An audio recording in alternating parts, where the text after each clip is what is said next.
Austin and Voshone, we hate them. Hate them. Hate them. They suck. It'll be there in a minute. Hmm. This dog is freaking me out. River just like sat up on the couch and like sat back and stared at me today, and it was one of those things where I I don't know. He's doing a lot of human shit Oh, I thought this was like him stuff. trying to. Well, I thought he was like trying to usurp his dominance in something, like trying to Maybe like that is what like it is. he's like eyeing you up and like trying to like size you up and like try to get an understanding of it, because there's a big difference now between being like a guest that like occasionally sees him versus, oh, I have to live with this guy now. Yeah, that's another thing. Is I mean, they're definitely probably they're getting used to each other. Is more where my head's at. Is like Bean Right. and River hanging out a little bit here and there, and Hmm. most of the time, like he's here. Bean's just standing next to me for some reason, being weird, and then River's over there, and River doesn't like sit on the couch. He just puts his head on the couch and his body on the floor. But dogs be That's dogging. interesting. What? Dogs are dogging apparently.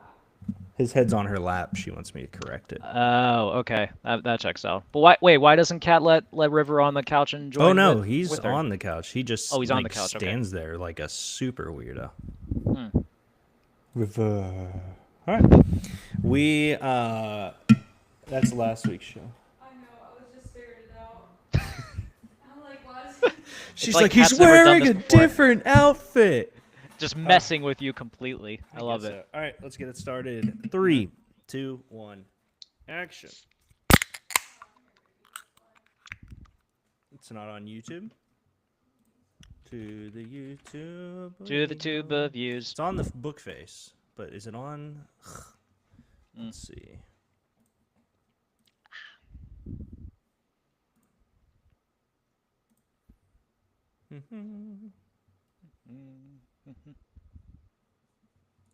Yeah, I got it up, babe. Click the big channel button.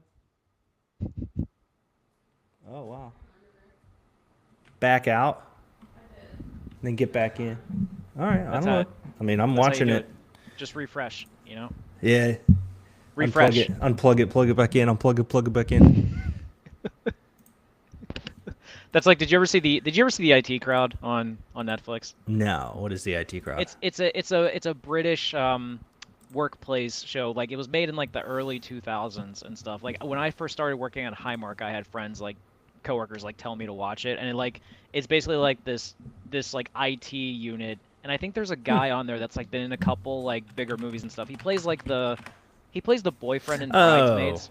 Yeah, so both of these dudes I know. Yeah, he's Yeah. Chris O'Dowd. I'm looking it up. Yes, I don't Chris know that. O'Dowd. And Yeah, then yeah. But, Richard like, Ayoade, he was in he was in The Watch. The Watch. Thank you. Yeah, he was the Yeah, alien yeah. in The Watch. But, like, They'd be good. I like them.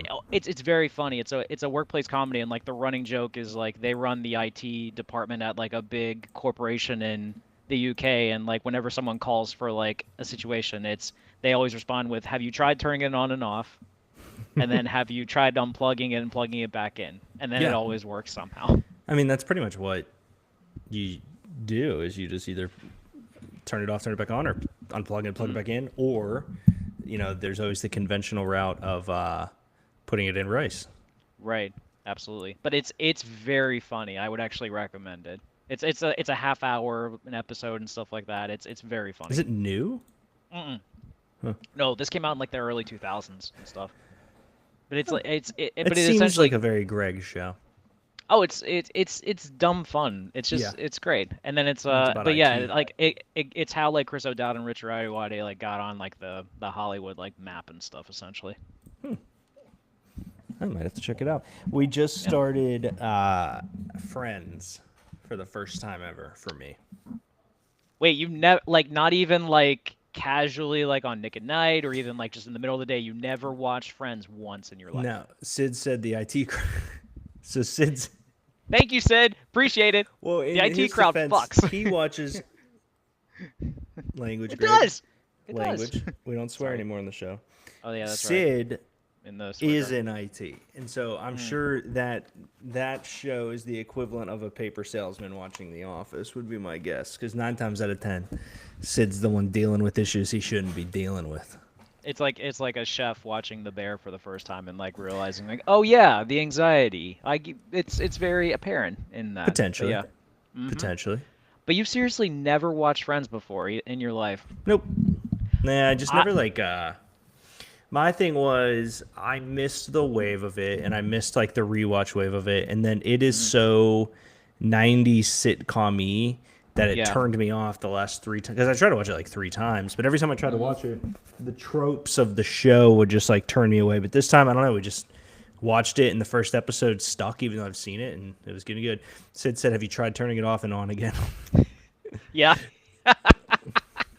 It's a running thing. It's great.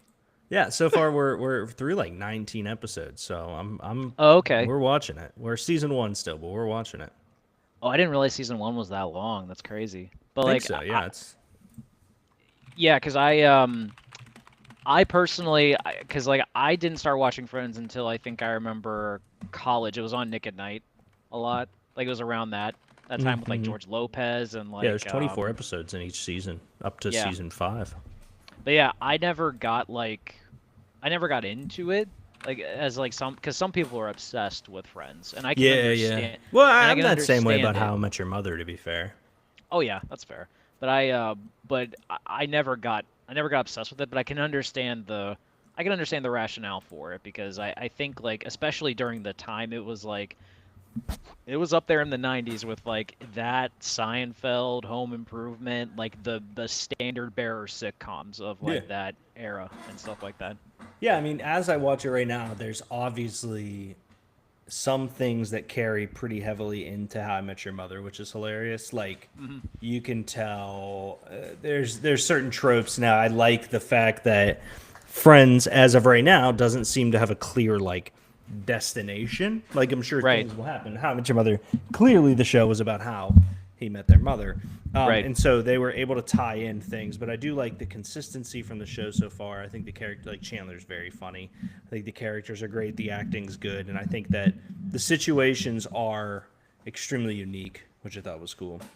Big Okay, fan. so that's interesting then. Like did you appreciate How I Met Your Mother more because you knew the ending in sight and you were just kind of like enjoying the journey along with it? Or did you or was there also something about because of the fact that Friends there doesn't appear to be like an overarching like story or anything. It's just a It's a comedy show and about stuff like nothing, yeah. yeah, so Seinfeld essentially. Yeah, I mean, when I watched How I Met Your Mother for the first time, I knew what was coming because I had the Moorheads. Ian got Hmm. me into it, and they were very much watching it up until the last episode. And when the last episode I was like, "Oh, how'd it go?" And they're like, "Oh, this is the ending." And I was like, "Oh, did you like that?" And we talked about it. And then when I finally watched it, I kind of Hmm. knew what was going on, but obviously, it's you still like see how it is. So for me, with How Much Your Mother, I enjoyed more so the fact in the story that there were parts where they'd be like, we'll get to that later. And it's like, oh, they showed full parts of an episode 3 seasons before. They Yeah. just didn't tease it, which was like crazy because they had parts shot and ready. And so the way they organized the show was where I was like, this is Yeah. sick. Or even like you forget when you're watching it that it's Ted telling the story to his kids. Yeah, So like yeah, when he's like just clearly like kind of like PGing some certain things up during it, like it's hilarious to yeah, me how they do that. Um and I've always like kind of thought about this too. Like I remember when the finale aired because I think I was a junior yeah. in college, if I remember correctly. I can't remember when. But like I think I obviously hated the ending. I think Did you? everyone I did because like I think what made me so mad is we got so invested in the character growth of a lot of especially Barney, and it just felt like a complete like reverse of that he needed to like go through the struggle again to like truly figure out that his first love is actually his daughter. And I didn't like that. And I also and I think there was so much of like the throughout the show, the back and forth with Robin and Ted about like is she the one, and then it like kind of like goes back and forth, and Yeah. then you think that he fully accepts like letting her go only to like finally come back to it again after losing the love of his life. It's like, I don't know, it makes a lot of the stuff in the show kind of pointless. But I think as I've gotten older and I've kind of like I kind of like took a step back from it, especially, and actually, I give you credit for this because I remember when you were showing Kat the show for the first time, and we watched like a lot of the Yeah. last episodes after the fact. I kind of like thought it over, and I realized I appreciate it more now Oh yeah. as I did back then because I can understand the full grasp of the story that he's telling me. Whereas like if I'm watching it from like week to week, I'm invested in the characters only to like have that ending, and it's like it felt deflating. Fair. I think the first counter I'd say is there's no point of telling the story if there's no reason to tell it. And so Right. the fact that the mother passed away for me, everybody wanted, a happy ending, but they weren't happy with the fact that the happy ending they got wasn't the happy ending that they wanted. They wanted, just like Robin and Barney to be the saddest people ever for the remainder of life, I guess. And so, Yeah. because that's an angle here too, is like Robin very clearly wanted to become the person that she becomes by the end of the show. For Now, sure. at the same time, there's a part of her that knows that she should want to be with Ted and like should be with Ted. Why are you just Bean is just staring at me? And the issue I have, not the issue, the thing I have with when people were like, well, it just, they got back together. Like, what's the point of it all? What's the point of it all is that she accomplished what she said she needed to accomplish before she could settle down. And she never wanted kids. And she doesn't have kids. She's an aunt. She has a niece and a nephew, and the niece and nephew are two huge parts of her life. They love Aunt Robin, is how they always say it. And so Robin never gets in a place where she has a kid, which is what she always said she wanted. Robin became the biggest news person on the planet, which is what she had always said she wanted to do. Oh, and yeah, that's Ted true. really did find the love of his life that he waited his whole life for. And I think right now it's more like where I go with it is you're looking at a situation like I think people don't like it because it's real. People don't like How I Met Your Mother's ending because it is an Ooh, I like that. extremely real thing that happens in today's world. Mm-hmm. Nobody, not even characters in a TV show, are going to go off and live forever. Like the mom getting sick, that happens in real life. That happens Right. every day. Ted, if you treat him like a human being, I can't even imagine the amount of pain that he felt at the end of that situation and the amount of isolation he probably put himself through. Now he obviously still has Lily and Marshall and Robin and Barney are still a Right. part of it, but I like mean, look at he that just whole wanted journey he had. somebody. Yeah, Yeah. let the man just be happy. They're all Yeah. terrible people except Marshall. Don't get me wrong, but just let Ted be happy. Let Robin be happy. Barney with the daughter thing, I think that made so much sense. Like you said that it pulled away from his growth as a character, and I'm curious on that. Well, like I'm talking about this from when I first saw it. When I True. first watched Fair. this on like I was like what the fuck because Greg. to what you sorry to what you said, we all did kind of want that happy ending for everyone, and we all kind of assumed it was going to happen. Like we knew Marshall and Lily were bound to be together forever, like and have a big family and all that. Like we got that. Like we knew what to expect with that. But with Ted, we were like, okay, we want him to end up with the mom. We want him to like have his family and stuff. And we got those hints during the final season. But with Barney and Robin, we were kind of like, this entire season is their wedding.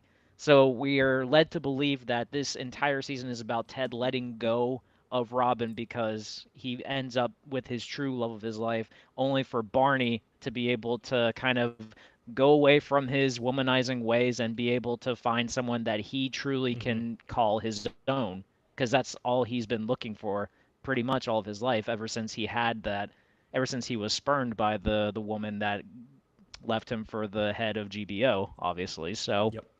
that's what happened. So I was looking for that, but then finding out that they end up breaking up, like that's kind of sad because it makes all of the final season kind of like, like you're building up the entire final season to the wedding, and then the last episode they get divorced, and then Barney completely reverts back to his old tendencies after we have an episode, which by the way, he passes on the playbook to two random people to be able to like enjoy themselves as well. So like that feels like a oh, this is me growing up. This is me going along, only to come up with the playbook part two. Two. So it's like Yeah. that's the part that like drove me nuts. But like I said, that's when I first saw it. Now that I've like thought about it and I've gotten like more time to like really think about the ending, Yeah. it makes sense. Yeah. It really does make sense. It just I feel it just kind of sucks that you needed the time to like really think about how much the actual ending makes sense for the whole story as it is. Yeah, it goes back to the main thing, which is that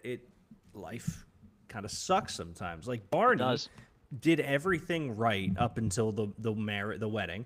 He, from what we can tell by so let's break down. They have that discussion in Argentina where they end up getting drunk instead and steal the baby and all that stuff. And he's basically, yes, is his thing like, I can't run my blog from Argentina? Like, sure. And that's very funny, Right. and it's very Barney, is. and it's very self-sabotage-esque.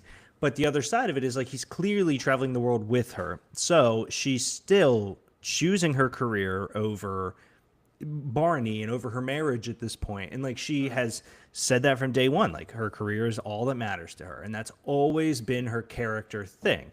Right. And so the first time when they break up, obviously, you know, the fat and the ugly, like whatever happens between the two of them, that's just them settling for what they didn't think they wanted. Once they doubled down on it, I think really what happened was that Barney is. That's why I did like the daughter ending. And like you mentioned, like you get older and you kind of see it. But the real reason I liked the daughter ending is because it wasn't somebody that he could like lie to. He's never going to lie to that kid. It's not somebody and like he told Robin, he said, Right. you know, I will always like tell you the truth, but like I'm going to have to lie to you and deceive you and things like that. Like he needed somebody in his life that no matter what happens, he cannot lie or deceive or get his way through. And that's what they gave him kind of at the end there. And I think the other thing that comes through with it all is like you have to understand the angle that they're all coming from, which is at the beginning of the thing. Like they all told you exactly what they wanted in like the first episode. Like they all were very straight on it. So I agree. It grows with you. I think people that don't like it just want the shiny, happy ending at the end of the tunnel. And it's a little unrealistic, but I also understand it. I mean, it is unrealistic, and I mean that's TV. TV is naturally unrealistic. Facts. In fairness, but I would also think that I think most people, because like when that finale aired, like there was a lot of people Ooh, that so did much not like it, backlash. a lot. But I would imagine if you look at it now, if like those people who hated it really kind of thought about it and like watched it now, almost a decade after the fact, I imagine like their opinion would change. Because you really have to like put the thought process into it of like, okay, is this actually the proper way these characters needed to be, you know, send off into the future that they were built for? And it does truly make sense in the end, especially when you put in the context of like the whole show in general. But the other thing that I think is very funny in hindsight, I think another reason that people dislike the ending is because people fell in love with the mother. Yeah, that's a really good point too. Which Yeah. it was only a season.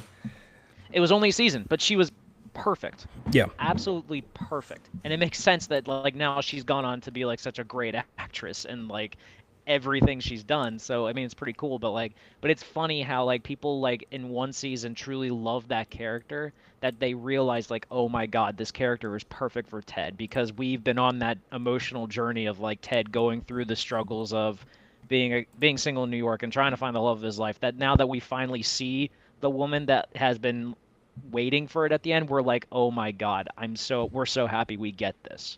And Hold on a technically sec. we did. Did Go you ahead. turn us off? I texted you and I tried to wait, but you were taking a while. Why'd you turn us off? Because I forgot my show's been on for a week and I've forgetting to watch the new season. We lost our viewer. What the hell, Cat? Well, also, to be fair, in your defense, I need to look at my phone because Elena said, "Can Ross borrow your wheelchair tomorrow?" Get a wheelchair. Yeah, babe, I don't care. That's totally fine. You don't need to watch us. I forgot you still had the wheelchair. Yeah, I was looking at what to do with it, so this is honestly the best case scenario. Maybe I'll go pick it up tonight. All right, let's get into a little Shout out sports Paul talk. for that purchase. Now that the women are gone, let's talk Yeah. sports. Let's do it. A lot of camp news coming out. The biggest one I want to touch base on, the Justin Fields injury. Justin Fields, the Jets, our week one matchup supposed to be Aaron Rodgers, Justin Fields, Steelers, Jets. gets carted off. Looks to be a toe injury. I don't Dislocated, really I know think? what to do. Yeah, but in the defense of society, you do card off for any injury. Like, you just do. Yes. So Yes, everybody being that's like, fair. it's this pinky toe. I've dislocated that toe. That shit hurts. I believe it. No joke. I've stubbed a toe and that shit hurts. Yeah. So so I'm not knocking the guy for getting carted off, especially if it's a dislocation when one wrong move and that toe can completely be sideways for the rest of his life. So Here's- I'm all for it. Kind of where I'm at, though. So dislocated toe in his right foot during Thursday's practice. That will, I mean, it's going to be something to watch. It's not going to be a huge issue, but it's something to monitor there. But I'm not high on the Jets at all this year, man. I think that they have some You did pieces. say that. Well, like, Brees Hall's fine. I'm a huge Braylon Allen fan. I think he's a freak and he's super young. They pay Garrett Wilson. It was the highest, like, extension or the highest per year average for a wide receiver who's only played 3 years or some crap like that. Whatever it is. He's worthy of that money. He is. Are they going to He get on the absolutely is. ball? I don't know. I like Mason Taylor a decent amount. I love this O-line for what it's worth. I don't know. They feel very there. Well, is your trepidation based on the fact too that you don't know how this offense is going to work? Yeah. Essentially, 100%. Okay. I don't know 'cause how I mean, Fields works in the NFL. I still don't know.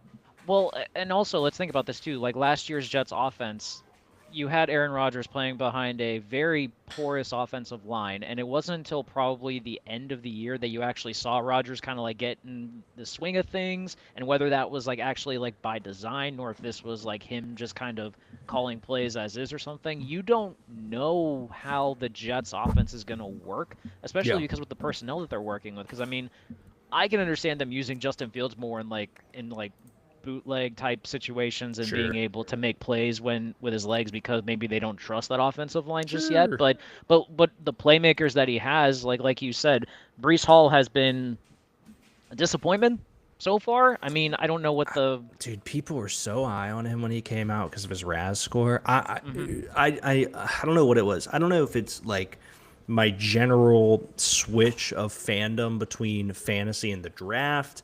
I don't exactly know what it is, but I'll tell you flat out, I just was never high on Brees Hall. I think he's a great athlete, but I just wasn't high on him as a runner.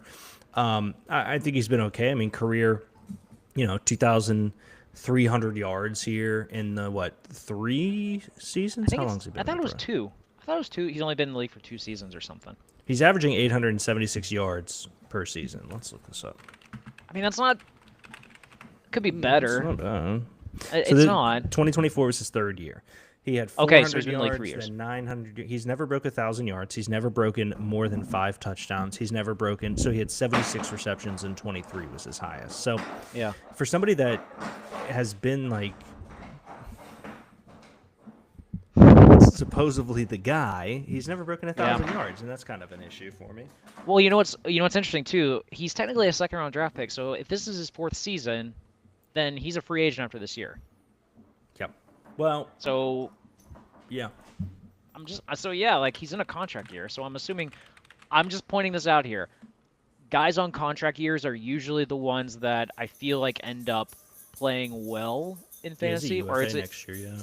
it's an easy trope to play, but I feel like they are the ones that end up like doing well because they have to earn that money. But I mean, it's also telling too that the Jets like didn't offer him a deal in the offseason, kind of like they already did with Sauce and Garrett Wilson. So I think that's telling, to say the least. That maybe they're not.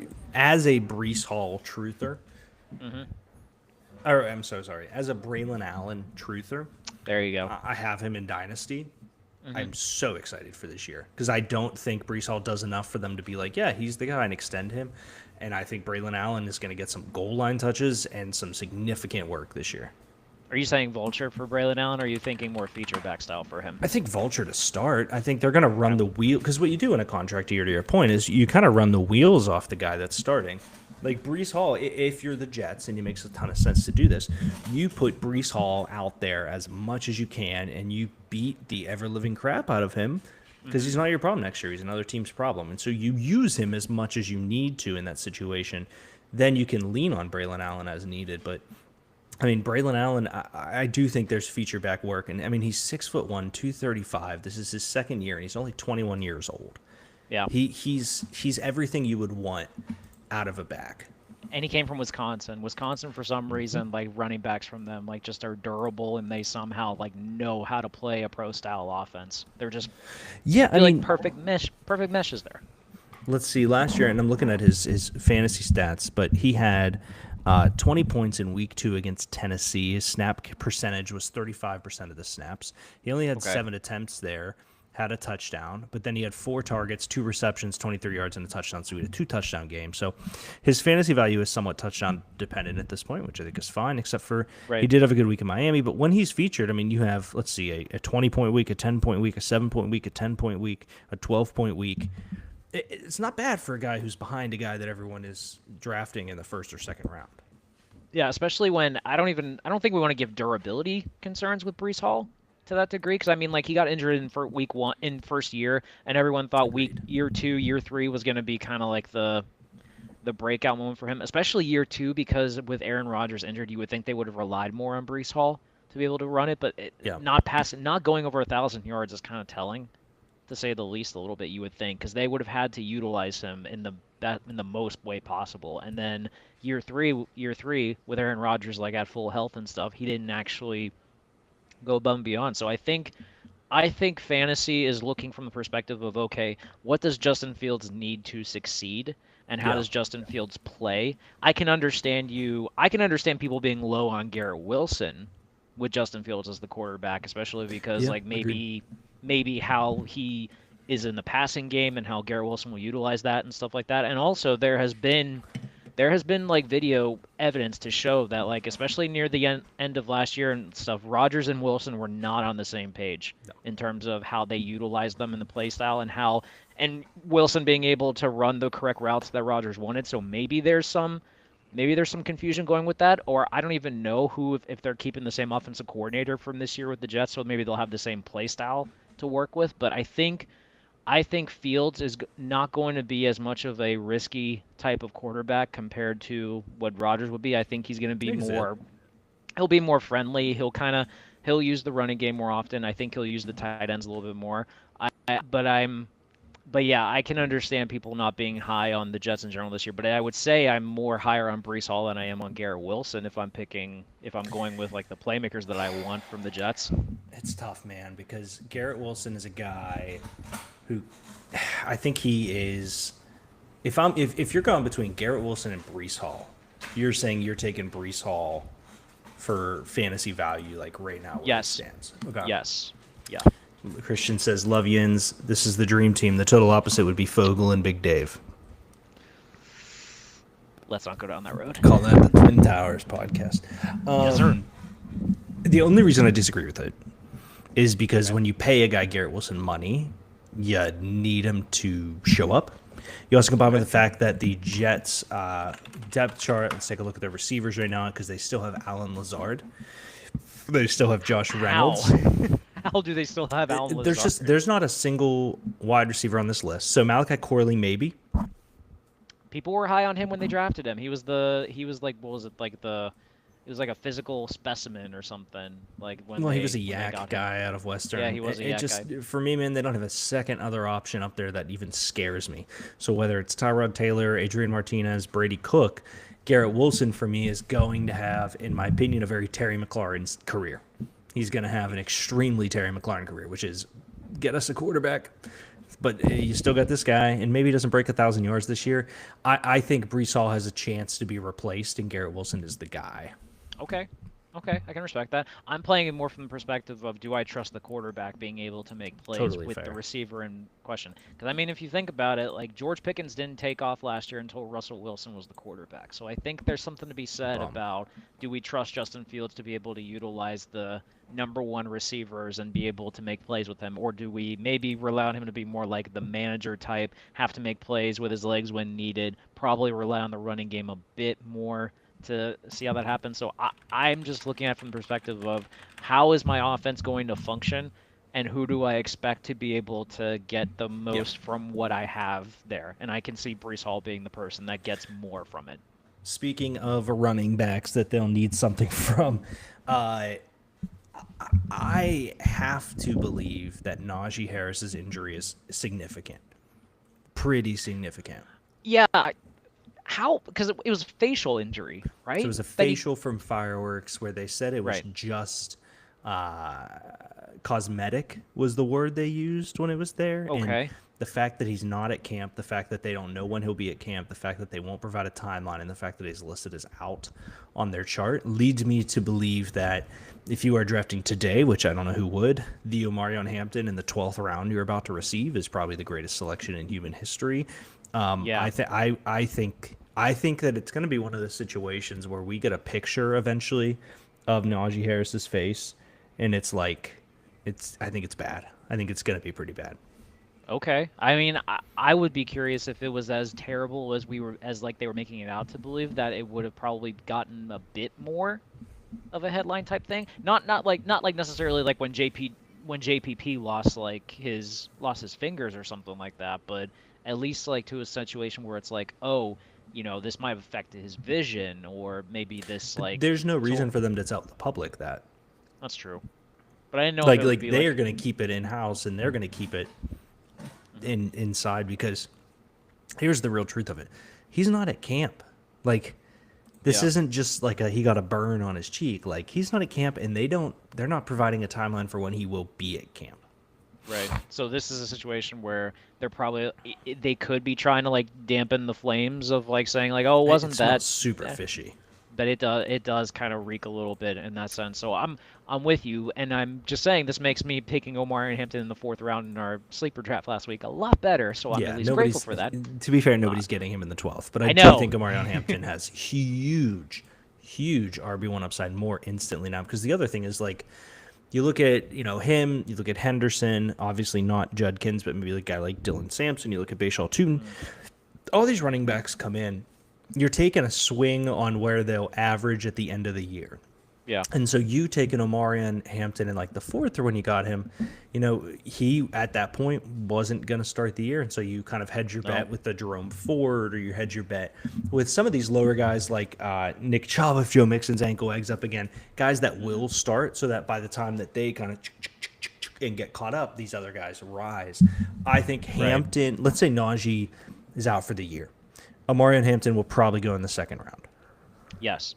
But even hear me out though. Like if Najee comes back like midway through camp or something like that, like are we still even like considering the option of him being RB1? Like it's gotta be Hampton at this point, right? Like he's gotten the majority of first team reps at this point, and if his injury is as bad as we're making it out to be, like what are the odds he's gonna be football ready? I mean, like I don't know, like if it's a bad facial injury. Like, obviously, you're wearing a helmet and stuff like that, but I would also be curious, like, if it affects your vision, if it affects maybe, like, because it was a bad injury, if there's trauma involved with it, that maybe, like, is something he has to work through to understand. So I'm curious, like, even if Najee comes back, are we even gonna look at him potentially as the RB1 in LA, or is this a situation like we're just riding with Hampton from the get-go because he's there, he's getting the work in? Yeah, it's tough. I mean, from my perspective, I think again, same thing I was saying with Brees, is you're on a 1-year deal with Najee, you're on a 4-year and 1 deal with Omarion Hampton. From where I'm sitting, you run, let's say they both walk in and he's healthy, you run the wheels off Najee Harris because you have him only for a year. And so you give him that. But I think that I would feel pretty confident that if Najee Harris even comes in healthy, it will not be very long before Omarion Hampton is the guy. He's younger, he's faster, he's drafted by them. They have just kind of like the stock there for it. I love some Najee. I love what he did for us at the Steelers. Every time he ran, it was like pulling a wagon down the highway, though. And maybe it was scheme, and maybe he's there and he's going to be an absolute beast for them. And let's hope that he is good. But his 2024 stats, just to call it up, he was 7th in carries, pretty significant. He was 14th in yards, tied 24th in touchdowns, and then his average per was like 150th. He had 4 yards per carry. It just which is damn good. 4 yards per carry is something that you definitely want from your running back. Yeah, but that ranked 150th at the position. Really? That's what it's saying. I thought 4 yards a carry is actually like a very solid like yards per average for a running back. Let's take a look. I'm looking at their rushing stats. I'm gonna put yards. Where's yards per game is there? Because Najee came in. Yeah, because Oh, anytime gosh. anytime Najee was averaging like 15 to 20 carries a game, I would argue like if you get 15 carries a game, like you should at least have 65 rushing yards to Yeah, it be like a does. competent running back. In Let me that look regard. up here. I'm gonna share my screen so everyone can see the madness Because that is because if that's unfolding. the case, then there's plenty of competent running backs in the NFL. Then if we have a lot of them that are getting over 4 yards a carry. So this in is that what I'm case. looking at. Okay, so ESPN stats. Okay, but Yeah, right so here, 4 yards a carry. Okay, and that's 150th in the league. that's wild to me. There So has to be let's- like, For there example, can't be that many running backs that are averaging more than 4 yards a carry.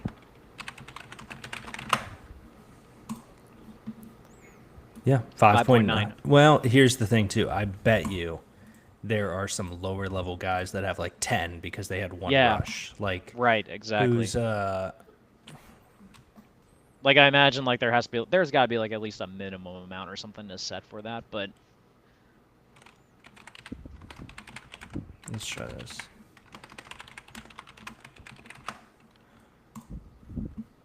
Yeah, like Jerome Ford at 5.4. okay. So I guess I can't knock them too much there because they got some lower guys that Right. whatever. Interesting with Jerome Ford though. 104 rushes and then got 565. That's pretty damn good. Yeah, it's not bad at all. I like Yeah. it. I don't know how it averages out to a full season, but still that's something that you don't want to like you don't want to like push aside at all. That's pretty damn impressive. I think it's interesting to see because he'll be the guy. I think Judkins sucks, but I think he's dead in the water. I think Which, Dylan by the way, Sampson's gonna be the guy by the there. way, speaking of Judkins, two things I want to point out, Sure. and this is related to Judkins. There are two rookies that have not signed contracts yet for training camp. Yeah. One is Quinshon Judkins, and one is Shamar Stewart. Yes. It makes me so happy that both Ohio franchises have completely bungled their draft picks. Not to mention, it makes me so happy that another Ohio franchise has completely bungled their pass rush to a degree that they have ostracized their leading sack getter last year to the point that he is also not in camp.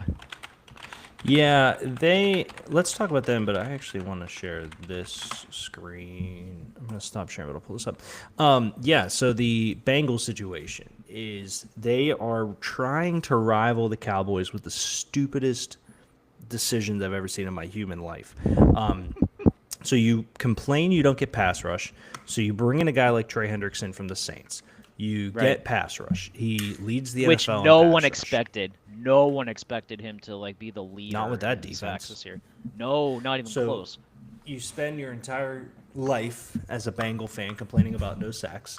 You get sacks, and then you don't pay the guy that got the sacks because you paid T. Higgins and Jamar Chase and Joe Burrow on offense. Right. Then you draft a guy who is a complete project. I think coming out, my biggest knocks on him were you can't average 1.5 sacks a career in college and go in the first round. Now, they did a lot of run blocking. They did a lot of scheming. There was they had Nick Scorton and Shamar Turner on that line, so there's a lot to Right. talk about there. The upside from a physical standpoint is bar none on Shamar Stewart. He Oh, is a defensive coach's slobber knocker. Physically impressive. If you were designing a pass rusher in a 4-3 scheme, that is a guy you want. The problem is, though, you draft him, and then... So here's what I'm thinking, too. Apparently, this is a clause that is in every other rookie's contract. I initially thought the clause was brand new to the NFL rookie contracts.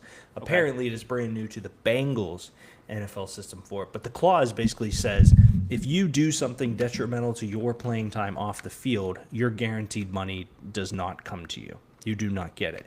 And their Interesting. owner choicingly said, well, if you're in jail, I shouldn't have to pay you, which is an insane way to talk about a young black man in America. But that is an old white guy who gets to own a football team's perspective on life. So kudos Also, to an the insane crap way to city. discuss about the Bengals when the Bengals were notorious for the longest time of having Shout out players Pac. shout out Pac-Man. So Shamar is basically saying, no, I want it fully guaranteed, especially because Higgins, the wide receiver for the Texans, received the first ever second round fully guaranteed contract. So he is saying, Which I did want to bring this up too. Have you been seeing some of the guaranteed money that second rounders are getting now? Like it's not crazy. it's not the fully stuff like Jaden Higgins is getting, but there's a lot of contracts that have been signed recently from like different second rounders that are getting like really big guaranteed money for it. And from this perspective, I'm very happy that we're now like giving props to second rounders because realizing like, hey, they're just as productive as first rounders depending on like Yeah. the time and playing time you give them and all that. So I'm all for it. so here's how we can, I'll go down a few here. Carson Schlesinger, 4-year, 100 or 11.8 million fully guaranteed. Jaden Higgins, 4-year, 11.7 fully guaranteed. Nick Emenwari, 4-year, 11.6 fully guaranteed. Quinshon Judkins arrested. Savanaia, 4-year deal, 100% guaranteed, not the money amount yet. Agreed to fully, or Trayvon Henderson, fully guaranteed. Luther Burden, not fully guaranteed. Tyler Shuck, fully guaranteed, 10.7. TJ Sanders, he got a 10.645 million with a $10 million guarantee. Mason Taylor has 91.3% guaranteed. I mean, yeah, all of it. And then I'll scroll the whole way down here to the bottom of the second. Andrew Mukuba, the safety for the Eagles, 4-year deal, 7.1 million guaranteed. And you get, kind of a lot of details pending down here. But like even RJ Harvey, first 2 years fully guaranteed, and third year is 50% guaranteed. And like he's guaranteeing and then he's betting on himself saying that like, oh, I'm going to be productive for you and I will earn the rest of that money. Nothing wrong with that at all. And especially for the fact too that second rounders aren't guaranteed the 5th-year option. No. So Well, like there is no 5th-year option for second rounders. right, they're not getting it. So like they might as well get as much money up front as they could. I'm all for players doing that and taking advantage of that situation because you might as well get as much as you can up front, and if you don't get the playing time that you get, okay, you can move on to another team. But this is smart business. Like credit to whatever agent was the one that started pushing for this now, because now we're going to see more young players like starting to get the money that they deserve. Obviously, we're not going to be in a situation where like years ago before the rookie cap came into existence, where like Matt Stafford became like a top 5 quarterback pay wise, like when he was drafted. Like that's insane. But I'm all for like the money in terms of the contract offer. I'm all for it being guaranteed because that's something that we talk about with NFL contracts all the time is that you look at the big deal in free agency, but how much of it is actually guaranteed. This scandal just broke 8 minutes ago. Former Memphis defensive back Taj Rael sent UTSA quarterback Quinn McCown their playbook before November's matchup, and the Roadrunners, UTSA, won 44-36. Rael transferred to Purdue in December. It is just breaking right now, 8 minutes ago. Here's the DM Holy to shit. Owen McCown. Send him the signals. McCown said, far leftist coverages. I'll send you a better list showing you the call, but they run quarters and none of the safeties can cover. No reroutes on the slot, and the field safety is the weakest link in the defense. His hamstring hurting, but he's running out of eligibility, so when you play him, he's number 0. Bet, but let me know if they cut your stuff. I'll put in a word. This is Wow. probably one of the craziest things I've ever seen in front of my eyes. This has to have been like the purpose of it had to have been like gambling or like getting paid off to do it or something, like because like this has been a joke like forever of like buying the team's playbook or something like that you see in like TV shows or movies. This isn't something that you ever see in real life. This is crazy. I'm And, like, curious how and- they got this, I'm curious too, like who leaked it. because it's the one I'm not curious from about. Owen. This screenshot is from Taj's account. Since Someone he's hacked his account, maybe. Maybe he's the colored ones here. Obviously, the blue purplish ones on the Yeah. right. So just as a reminder, so Taj he used to play for Memphis. He transferred to like Purdue or something. Yeah, or so did he was Owen- on Memphis when they played, and Okay. while they played, he gave the quarterback from their team all their signals, and then he transferred. So he knew he was out. My gut goes with if you transferred, 2 reasons. One, you either sabotage the team because you hated them and you wanted out, but you don't really transfer from Memphis to Purdue because you're mad at Memphis. I feel like Purdue's you the better transfer for a better program there. situation. Yeah. But the other thing is, I wonder if he was trying to make a coach look bad or something, but my gut tells me there's some money involved here because that's crazy. There's got to be. There's no other reason that you would make this occur unless there's some sort of money involved. I can't imagine a gambling situation unless you know what the line is for it or like the total points perhaps. And he's probably looking like, oh, get an easy win for me to be able to like load up the numbers on that or something. That's the only thing I can think of. Because if that's the case, they only won by 6. Yeah, So it wasn't that big of a it wasn't that big of a difference. But then again, they dropped 44 on them, so like maybe it did help to a degree. I'm curious if this is like this dude's gonna be suspended, or at least like have his scholarship revoked, and he's not gonna be able to play. That's interesting too, is what Purdue chooses to do. Well, that's the other thing too. Like, what the NCAA, I doubt's going to get involved because the NCAA has essentially been like nipped in terms of like their power based off of what's going on in college football recently. So I'm What do you mean by fascinated. Well, what like in terms of college football nowadays, like NCAA is kind of more just they're more just like this autonomous like figurehead that really doesn't have as much power as they typically do, because I mean NIL now runs everything in college football. We're getting to a point where there's going to be more of there's probably going to be some sort of commissioner role or some sort of like governing body of college football to be able to like rule on everything, where like the NCAA kind of becomes obsolete at a certain point. I don't know when that's going to happen, but I don't think the NCAA necessarily has as much I don't think it's going to be obsolete, but it's the largest nonprofit the world's ever seen. It's the governing body for the greatest sporting situation we have, and the fact that NIL runs it, but NIL is not a thing. NIL is a process to pay players. It's not a governing body. Like the NCAA still chooses how NIL operates and maneuvers and runs. It let NIL in. So if you think that NIL is a competition for NCAA, you are mistaken. This is all part of NCAA. Like them getting players paid is good for the game because it should take away from these types of situations, and it should take away from all the scandals we've seen in the past, and it actually makes the NCAA's job super easy and comparative. That's fair. It does, because then they don't have to worry about like looking to see like if a team's actually getting paid or like all that. Because I mean, it's legal. It took away every single issue that they had. Yeah, and but they like said you guys did deal with it. But the NCAA has tripped over themselves for years when it comes to like suspensions and when it comes to like rulings and when it comes to investigations and all this stuff. That I think it's going to end up becoming a point where I feel like there's going to be a different governing body like watching college sports at this point, because like I just don't think the NCAA is considered not trustworthy, but I think their legitimacy has been cracked like numerous times over the years because of how much they've fallen on their face in terms of like letting all of this kind of come to a point where we now are treating student athletes as employees and paid employees to begin with. So I just don't see it lasting much longer, to be honest. Yeah, I mean I think the NCAA will be around as long as it needs to be around, which is forever. I understand what you're saying, and what you're saying is logical and makes a lot of sense from the standpoint of us as fans. We I don't really want a governing body, and colleges could break away and try to do their own thing. But the NCAA, you have to understand, this isn't just football. Like the NCAA it's is a every governing sport, body of every sport. And so, sure, NIL money in football, you're talking about Bryce Underwood getting $8 million to go to Michigan and things like that. The other side of it is you have men's water polo. There's not NIL money to that degree in men's water polo. That's true. I would love to see the NCAA crumble, but I think it's around as long as college sports are around.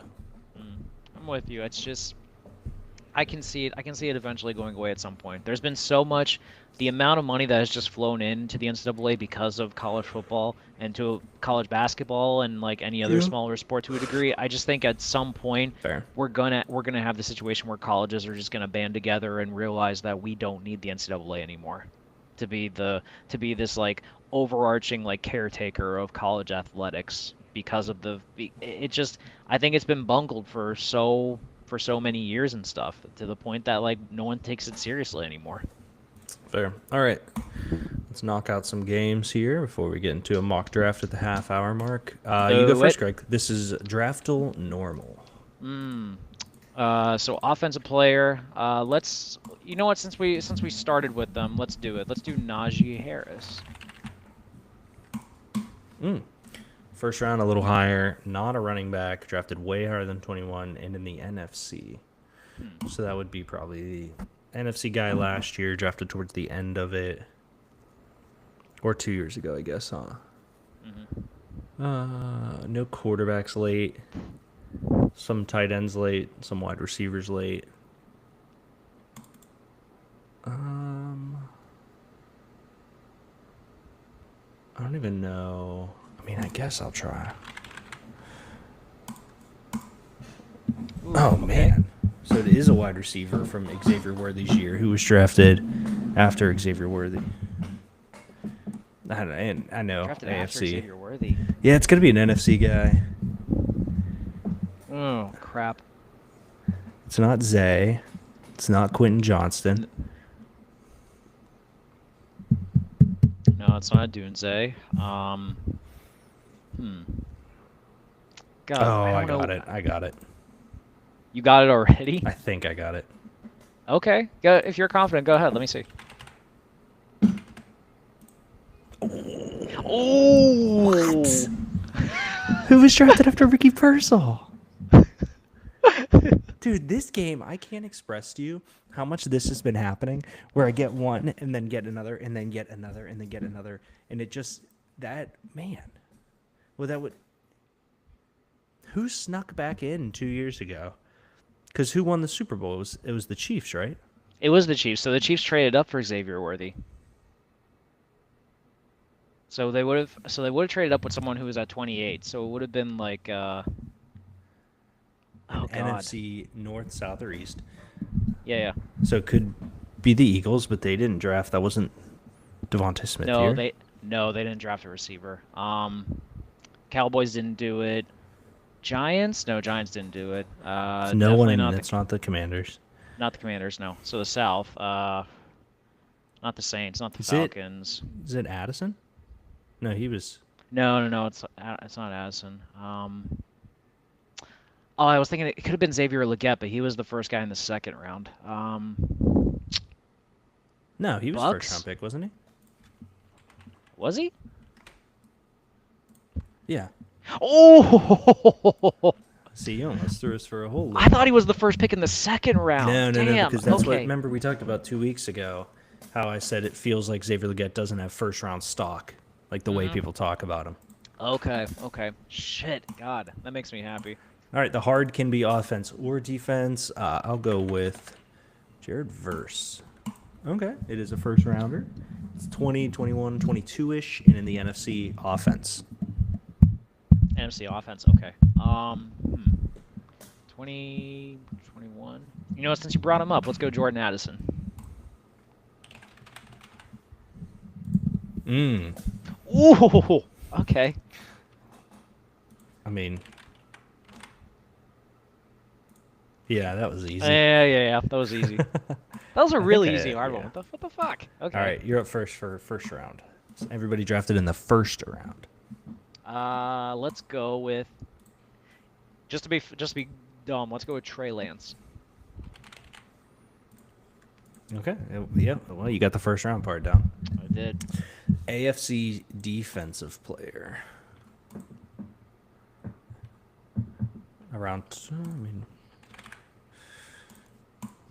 Okay. Ooh. Got a lot of yellow. Let's go Ed Oliver.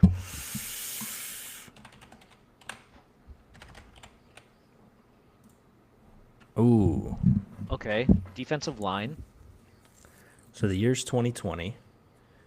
It's D line. AFC West or South.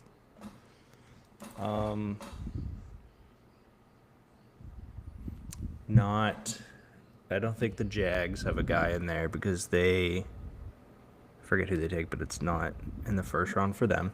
Colts, no, because they had DeForest Buckner. Titans, not big. Jeffrey Simmons? Jeff wasn't 2020, was he? It could have been. No. Ooh. It is AFC South, though. It is AFC South. Okay. It's Texans, it's Colts, it's Jags.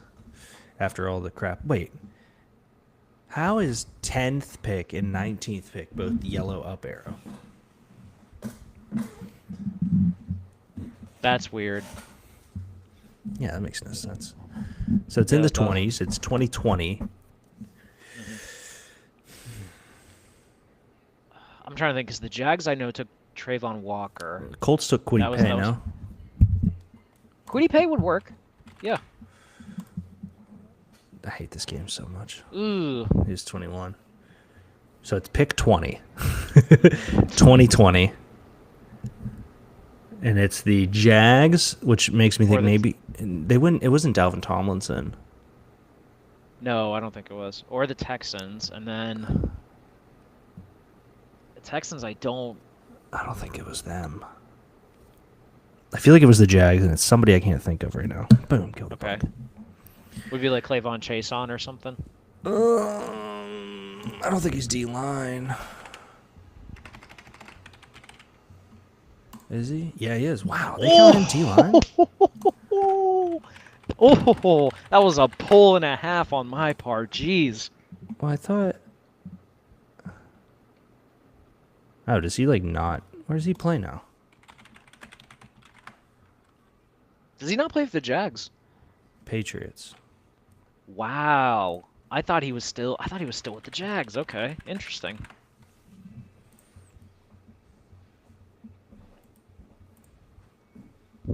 It said Patriots. No, there he is. Yeah, he's a linebacker. Hmm.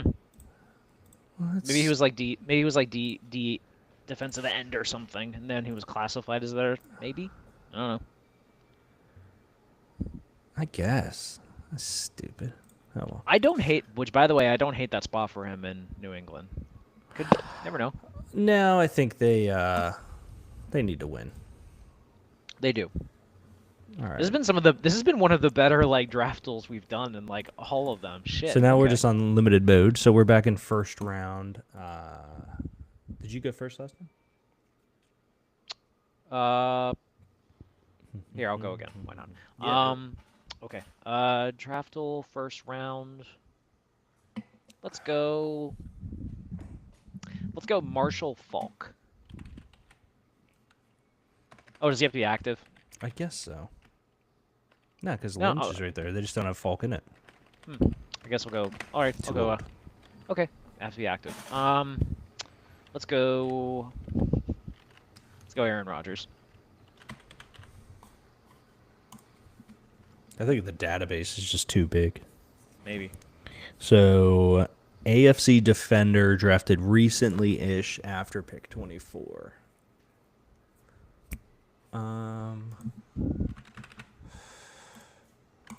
Okay, Ooh. so linebacker. Okay. Higher than 2017, wow. George Karlaftis. Not bad. 2022. AFC. I thought he was a linebacker too. Shit. Karlaftis? I thought yeah, he's definitely he was edge at Purdue. Oh, you know what else we have to be careful because they might be thinking inside linebacker too. Mhm. Makes sense. Well, it's AFC East Or south. 2022, pick 25 or through 29. So I would say that could be Bills. 2022 would not be Edmonds. Dolphins haven't taken a linebacker. Patriots, I don't think taking a linebacker. Jets, not in the first. So then we go to AFC South. Colts, no. Jags, your boy. What, Walker? Oh, Devin Lloyd. Oh. Okay, so it's AFC East back to you. That dude, that's what I'm talking about. It fit everything. Did. Fuck, okay. AFC East, linebacker. I'm with you. I don't know a Dolphin. Jerome Baker wasn't a first round guy, so that wouldn't have been him. No. I mean, they could have outside linebacker because T.J. Watt, and so it could be somebody that's on the edge. Yeah, that's true. What about for the Jets, Jermaine Johnson? Ah, that's not bad. Yeah, good pull. Oh my God, I'm pulling these out today. Yeah, Jesus. Jermaine Johnson's a steal there. All right, this is the Weddle. This is just naming football players. Don't have to be drafted from anywhere. Okay. We'll start with Metcalf. Okay, it is a wide receiver. He's shorter than 6'4". He's about 28, 29 years old in the NFC. In the NFC, okay. I'm trying to think of like receivers that are like under that amount. Let's go my boy Debo Samuel.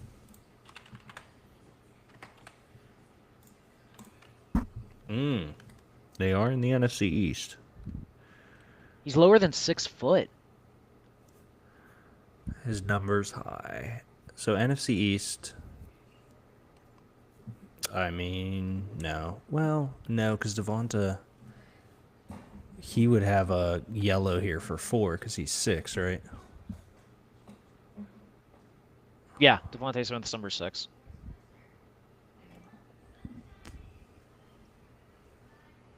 He's 28 years old. I will try. Dang. Well, you got 28 right. Damn. Okay. I thought he was shorter. So Eagles or Cowboys. I'm trying to think who's Oh God, there's always like there's like What? I'm trying to think of like who was the number 2 last year with CeeDee Lamb that like we always think is gonna get like touches or something. Isn't it like Cedric Wilson or something? No, is that too old? No, Cedric Wilson Jr. So okay. Okay. I thought. Oh, he he's was with there, New though. Orleans. Fuck. Okay.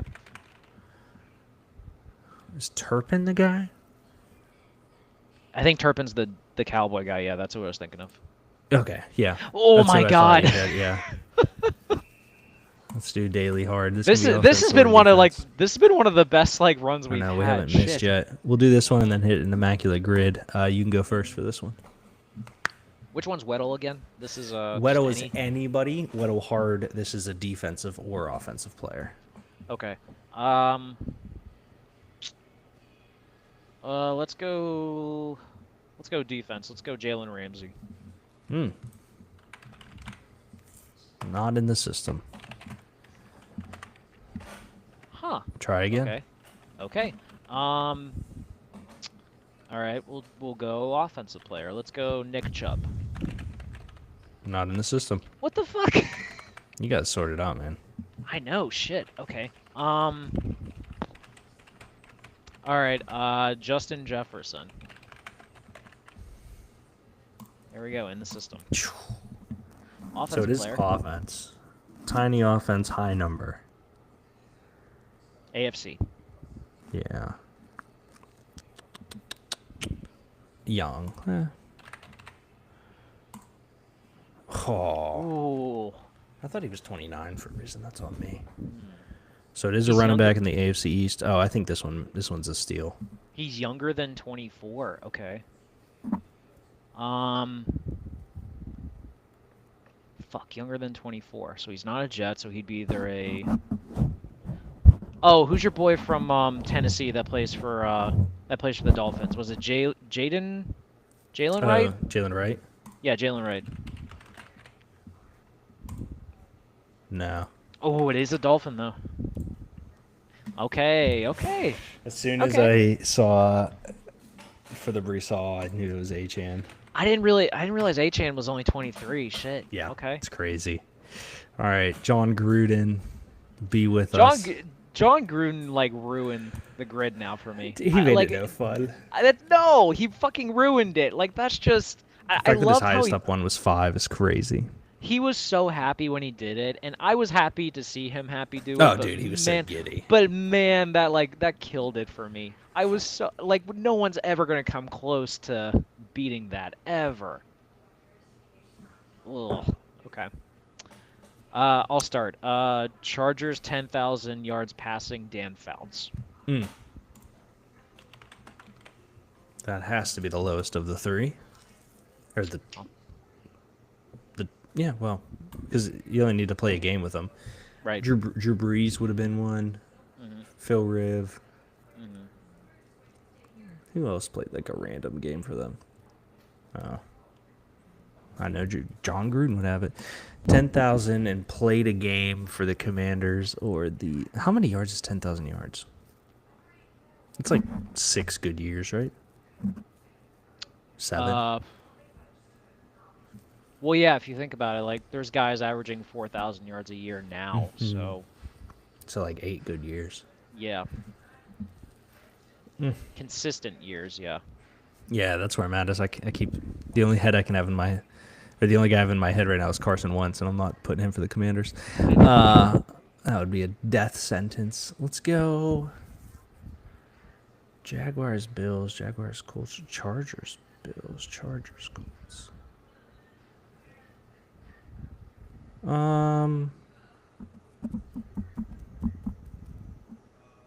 This dude has to be there, man. Okay, thank God. Nice. Nice. Okay.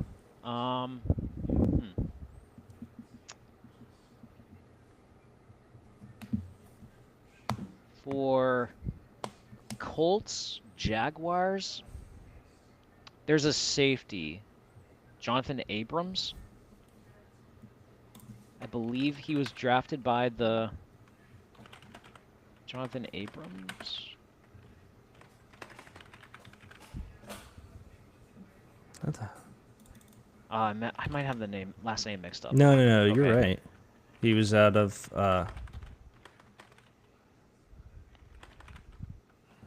Jonathan Abrams is a guy. Because he was out of Mississippi State. Yeah. Oh, never mind. Just squash it then. Hold on. We can do this. Oh, there it is. Johnath.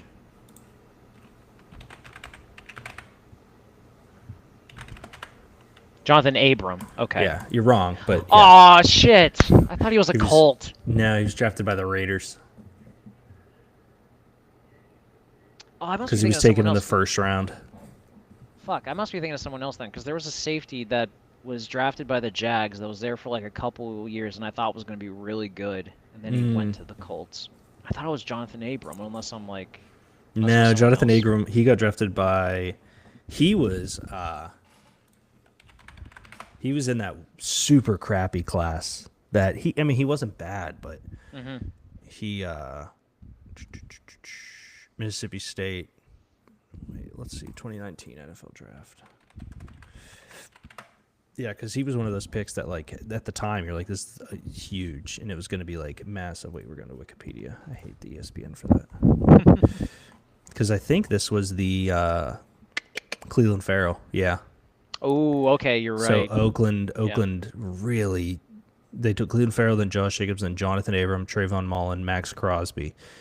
So Hunter Renfrow, like, it was such a weird class for them because, like, Hunter Renfrow was great, Max was great, Josh was great, bust. Not there that long, complete bust here at Trayvon. So, sorry, I realized you couldn't see the screen, but I was looking at their Wikipedia, rattling that off. Oh, it's okay. I'm gonna go Curtis Samuel action Okay, there. okay. It's 20, but it's a hit. Screw you, Uh, John Gruden. This one's going to be easy. Buffalo, Jaguars, Gabe Davis. Mm-hmm. Man, gotta use his birth name. Ooh, 40. Oh, fuck. I thought Moncrief would have been. He Oh, probably Moncrief higher. would have been a good one, too. Shit. Bills, Chargers. I keep thinking Khalil Mack 'cause he went to Buffalo, but that obviously doesn't make any sense. I don't want to burn this guy here, so I might save him. But he's not on the other one, so let's just do it. Yeah, 49. Tyrod Taylor's a cheat code in this game. I thought it'd be way lower for some reason. But He's just a cheat code. that's fair. A lot of recent ones. Okay. Colts. I'm like blanking on a lot of the Colts players. There was a name that we've talked about today that fits into Colts Washington.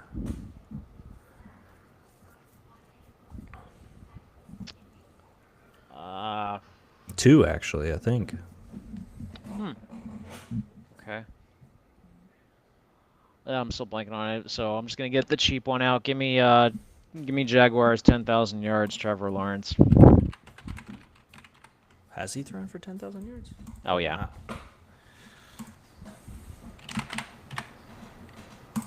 Oh my God! Really? Forgot about that. Forgot he was a The commander. other name I was thinking of there is Jacoby. I keep thinking Jacoby Brissett, but I don't think he was a commander. Which, by the way, Wentz at 51% is wild. I was not expecting it know. to be that high. Was not expecting that high. You got one guess left?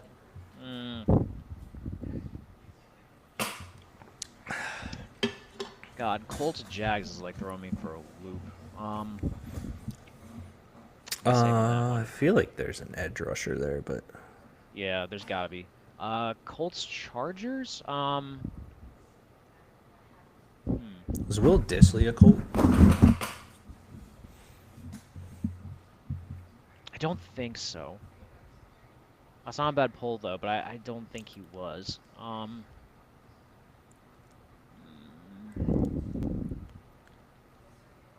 Colts. Trying to think if there's like an offensive lineman or something. I don't know. Oh, I'm sure. There is one. There's a center that went from the Colts to the Chargers. Became the highest paying center in the NFL for a second. Oh God, was it wasn't like Bozeman or No. not Ryan Kelly. No. Was it Lamp? Forrest Lamp? No.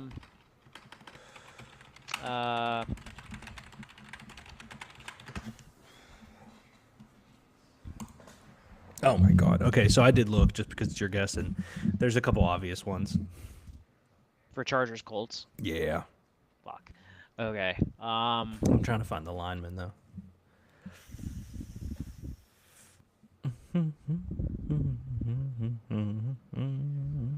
I don't think Rivers was a Colt. No, he wasn't a Colt. I don't think he was. Oh wait, yes he was. Shit. Why, Greg? I'm an idiot. Yeah, Philip Rivers. I forgot the Colts were the team he went to. 71%. Yeah. Johnny Unitas. Does that name ring a bell? Yeah, Dwight it does. Freeney, Jim Harbaugh. We go down here. Yeah, those are the clearly Charlie Whitehurst. What is this lineman's name? Dontrell Inman is a big one. Get out of here. There is like a center. Oh, there we go.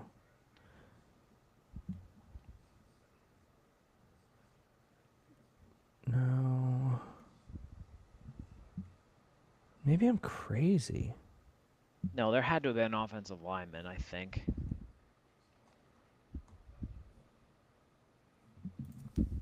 I'm about to just do Chargers centers all the time. Where Philip Rivers at? He there, Meech. He there. He was He there. 71% there, brother. Yeah, I blanked on it completely. Gosh, I can't think of who it was. We'll have to look it up later. All right, let's get this mock going. Meech, we're going to run another mock, brother, if you are interested. Whoa. I'll put it in the chat. Load up the sleeper. Let's do draft settings, PPR, but we are doing 2 quarterback today. Oh, we're going super flex. We Okay. are doing super flex. Okay. I've never done a super flex league. I'm not in I was love gonna- with super flexes. I was gonna ask you your stance on Superflex, like if you were a fan of it I'm or very against Superflex. not. Yeah, that's what I figured. So it's just boom, boom, boom, and then one. Yeah, yeah, that looks good, right?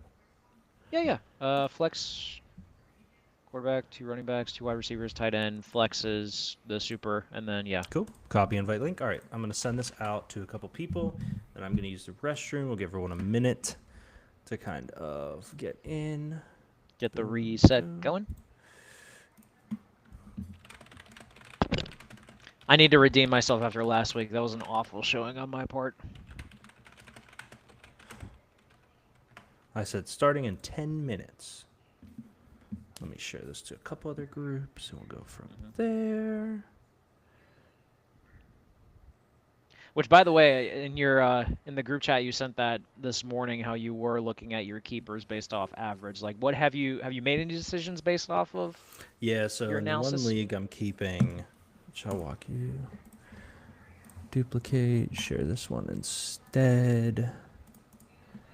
In this league, I set my keepers as Rashi Rice and Josh Downs. Okay.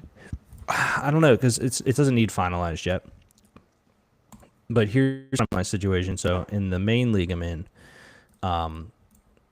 this is the round they're kept in, and then this is the round like the ADP would be there for those guys. So for the league I'm in with Meech, I'm really mad because I could have Lad McConkey in the 10th, but I accidentally dropped him in week 2 to try something and then couldn't get him back. So I that love sucks. Cedric Tillman so much, but Downs kind of is the guy at 14 over Garendo, over him, over Taylor. And then I was leaning towards Jalen Warren, but what would be nice is keeping Rushy Rice in the 6th and then having him in the 4th next year, where it's still higher than his ADP in that league. Okay. In the other league, I don't quite know yet. There is a good shot that it looks something like Jalen Warren and Xavier Worthy or something, but it's pretty Not fugly. terrible. Not terrible. Yeah, I mean, like, this, I would almost keep nobody in this one. okay. Jags, Colts guys, Nick Foles. Yep, that was the other one, Meech. Oh, fuck. It's a good one. All right, I'm gonna use the restroom real quick. So Greg, sing a song for Meech, and then we'll get this ball rolling. I'm not much of a singer, Meech. I apologize on that one, but all I will say is, anyone has been keeping track of Comic-Con that has been going on, just letting people know that announcements have been dropping already for some really cool shit that is already going down. Whether you are a comic guy, whether you're a toy person, whether you are just any type of like animation and all that. A couple things I'm excited for based off what's already dropped. Number one, there's been an announcement for a brand new Avatar series, Avatar and the Seven Havens, and it is going to be really cool. It's going to be an Earthbender type situation, which is something that I think we've all been, any fan has been looking forward to see. And the interesting thing, it's now taking on an adversarial type situation where the Avatar is looked at in a negative light versus positive as a savior. So very fascinated to see how that goes in. And then, not to get too in the weeds with my nerddom, but also the announcements dropped today about Critical Role, and there are 2 animated shows on Amazon Prime that are going to be dropping very soon. The first one is the first season of Mighty Nine, which is going to be dropping on November 19th. Can't wait for that.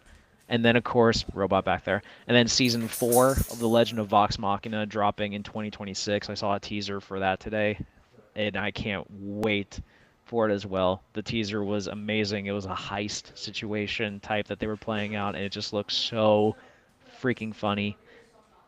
The animation is phenomenal. Can't wait for everyone to check it out. I would highly encourage people to actually watch that on Amazon Prime whenever you get a chance, because it's really, really cool. But yeah, in terms of other stuff with Comic-Con, Marvel's going to be skipping this year, so apparently it could all be DC related. James Gunn has hit the ball out of the park already with Superman. Superman is probably, dare I say, it was an incredible movie. So we'll see what they have in play. So Sid joined. Apologies, Greg. I'll put this in the chat here so you can join. Okay, cool. Give everyone a couple seconds. Start up here soon. Yeah, we are doing Superflex. I don't exactly know the necessities of a Superflex in terms of how to mock it out. It's a very interesting world we live in. Yeah, so Superflex is kind of. I've seen situations where like now people prioritize going with quarterbacks early because of that situation. So therefore, like You should. yeah, because you're gonna get like more points from being able to get your quarterbacks early, unfortunately. But aside from that, it's not. But aside from that, it's interesting because like when I did my dynasty league last year and we did our draft, I didn't realize like how prevalent the superflex was because guys were taking quarterbacks like super early. Yeah. Like Rapp did the back-to-back with Caleb Williams and Anthony Richardson with his first 2 picks. And why would you do that? again, it was dynasty, man. It was before Anthony Richardson became like the joke he is. So. Yeah, and Caleb Williams became the joke he is. Like, dang. It was 1 season. Caleb had a Nah, decent we'll season see. for his first season. Yeah, I do actually like him and Did Ben you see Johnson him together, but we'll see. Did you see like Caleb Williams like set his goals this year for 4,000 yards and 75% completion percentage?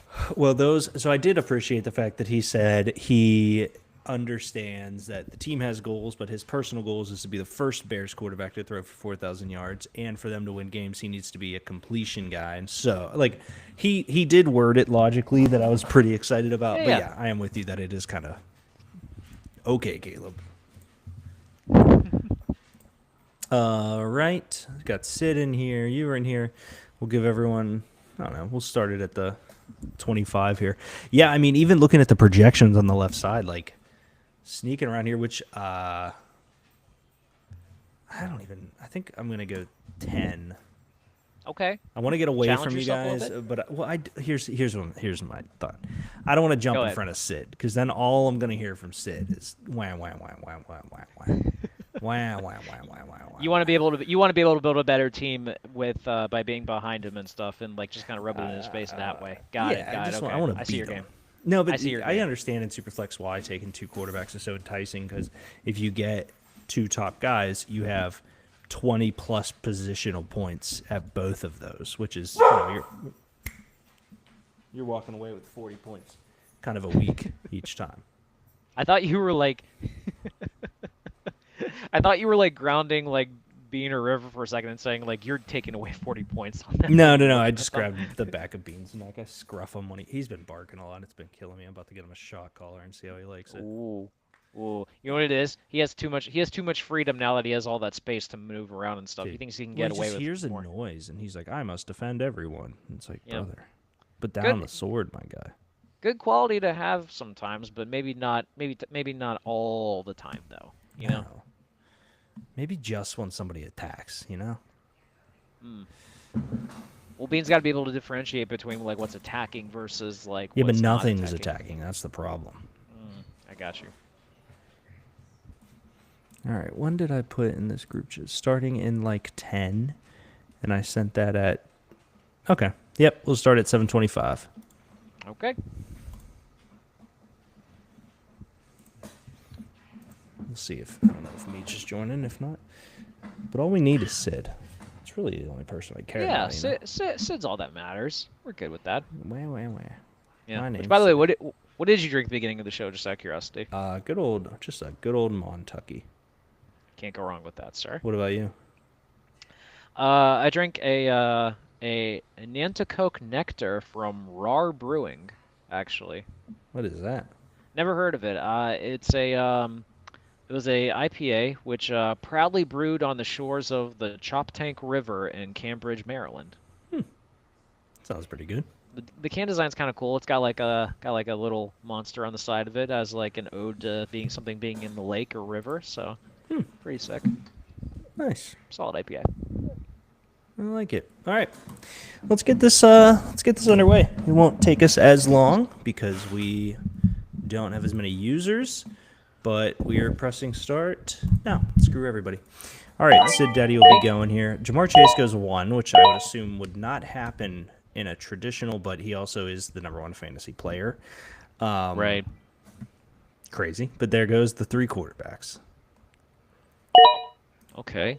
Okay. Interesting. I like in Superflex when people don't necessarily go quarterback because they go the position, because now, like, clearly Jefferson in any other draft would have been gone at that position. Right.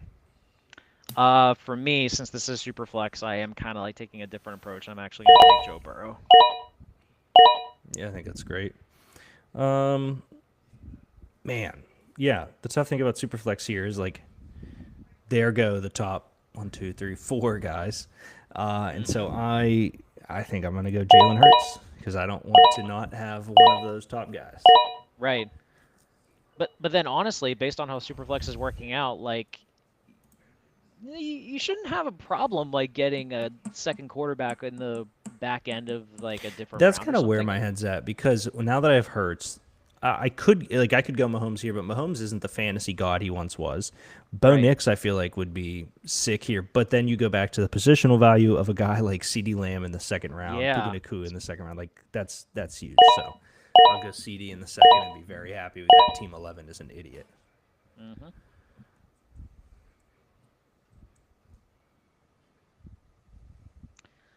Yeah, so kind of in the same boat here, just kind of looking at the board. Like, I mean, if I wanted to go quarterback, I'm with you. Like, I could go Bo Nix, like maybe Caleb Williams, but I'd rather wait a little bit on that. So just looking at how it's set up, like I'm perfectly happy with taking Derrick Henry here as my running back. So Oh yeah. yeah, absolutely. Another news that came out: Desmond Watson, rookie defensive tackle for the Buccaneers, is not allowed to practice until he loses weight. He came in at 464 pounds. In fairness, they knew what they were getting when they He was the when they big drafted boy. him. Yeah, so like I don't know what the issue is. Team 4 looks insane right now. Sid took McCaffrey and gets Bucky Irvin. I don't hate the approach. Again, he's got a good team, and you can steal two quarterbacks later on and call it a day. I am bracing for the fact that I may receive a text that says I didn't know it was 2 quarterback, but I trust Sid. I am up right now and kind of looking at my options here. I think I wanna. Yeah, I think I'm gonna take a chance on this because like I'm expecting him to have a better year this year in his second year. Give me Marvin Harrison here. Yeah, it's tough, man. I think he was kind of bad last year for what we expected him to be, but man, he's so talented in that situation. think He's the guy there.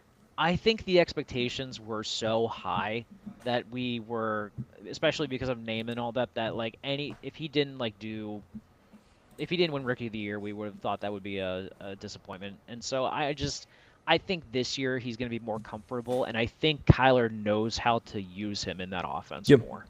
Yeah, I could see that. I am up, and this is actually where I am going to take my second quarterback because Justin Herbert is right there. And then on the wrap, I really love the situation where I could end up with Chase Brown or Omarion Hampton.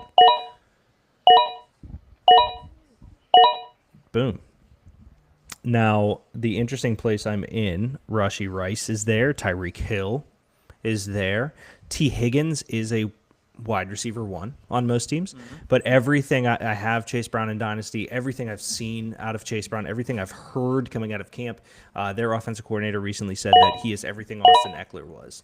I think they're going to use Chase Brown, and that is my #1 offense heading into the season, the Bengals. Okay, can't go wrong with that.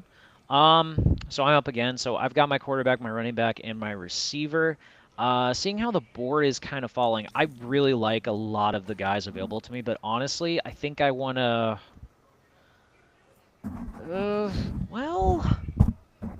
Yeah, you know what? I think I'm going to get my #2 quarterback here for my Superflex, and I got nothing wrong with taking Kyler Murray here as my #2 QB. I'd be happy with Kyler Murray as my #1 QB, honestly. Yeah, so. Kyler's great for me in fantasy, man. He rarely has a terrible game. Oh, there goes the Goff Stroud kick. That's not bad at all. He really has a terrible game, pretty high floor, which I like. And Sid's still sticking to the no quarterback. Now, he's going to end up with some pretty good quarterbacks. I mean, you look at some guys down there.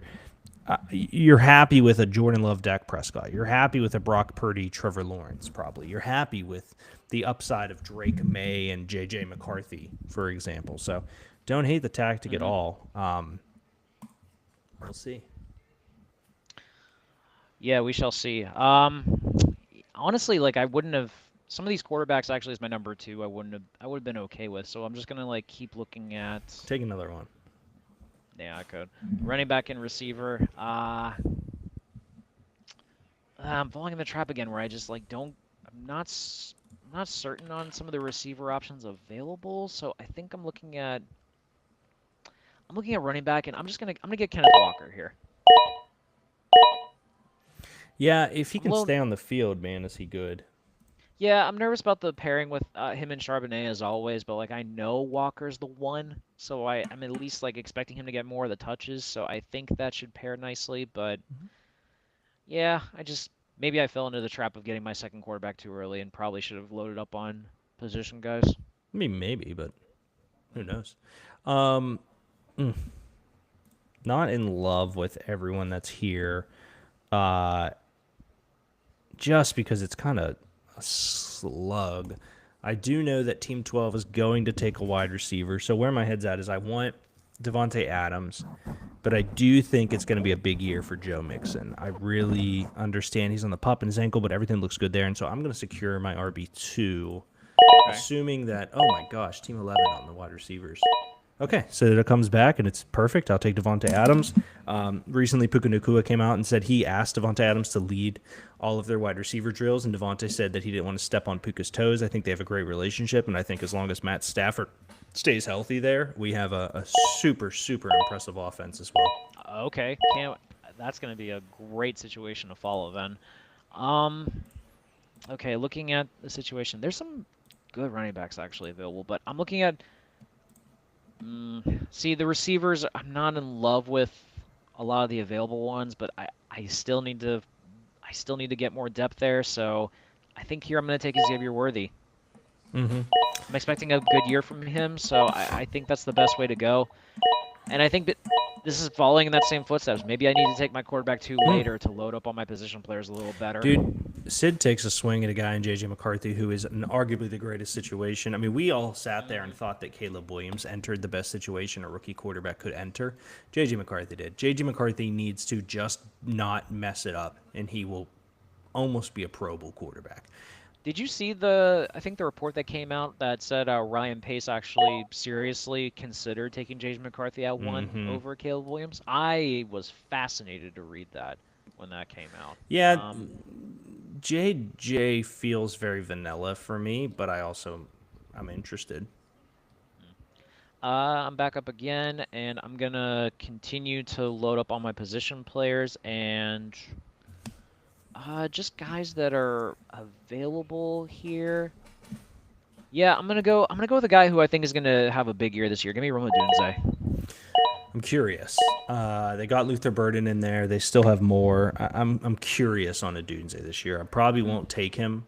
I think he has super talent. I'm fearful of him, but I think he has massive upside. Just depends what happens there. I mean, 7th round, I'm okay with taking that flyer on him. Agreed. All right. Really love the way my team's shaping out, but let's just take a look at some things here. You know, there's always that chance that Joe Mixon doesn't get instantly healthy or is there. Just looking at some of the running back situations here. I don't love I don't love Aaron Jones in Minnesota. I think Jordan Mason coming over takes away some shares, and then if something happens, Jordan Mason's the guy. Tony Pollard's in a split backfield. I love Brian Robinson. That's a split backfield. Travis Etienne's a split backfield. Tyrone Tracy feels split. This feels uggo, and so I'll go DeAndre Swift, the only running back I think who's not kind of in a timeshare there. Who is Tyrone Tracy like paired with the Giants anyway? That's what Cam Scatterbo. Oh, that's right. Okay, forgot about that. So Fields, then Addison, then Lawrence, then Aaron Jones goes, which puts us in a pretty interesting position too, because there are some young quarterbacks here. Should I piss off Sid? I love that being your logic. I won't, but what I will do here is take a swing at a guy. So Waddle's here. I think Waddle has huge boomer bust if he can stay on the field. Judy's here. I think he has a regression. I like him as a receiver. I don't see him blowing anything up here. Godwin's just had his second surgery, so there's a lot of question marks there. But I adore Calvin Ridley this year. Extremely Okay. talented route runner paired with a first overall pick is a formula that is going to be amazing. Yeah, I think I mentioned this last week that I'm pretty confident that Calvin Ridley's going to get a lot of work this year, especially with a rookie quarterback to be Absolutely. able, yeah, to blow it up. Again, I'm going to continue to load up on my skill players and just seeing who's available right now. I mean, it is a split backfield, but I think he's going to get the majority of the first team reps though, so I'm going to take Brian Robinson here. Yeah, I think he's the touchdown guy. Mm-hmm. I think he is the better. I know you like Eckler. I think he's the better running back as it stands right now Oh, I for Brian agree. Robinson. So I agree. Yeah, not that I think Eckler's like kind of got a couple years left, which to say the least, but I think he's still talented. So I'm gonna call my shot. I feel like Sid takes Matt Stafford here. I could be crazy.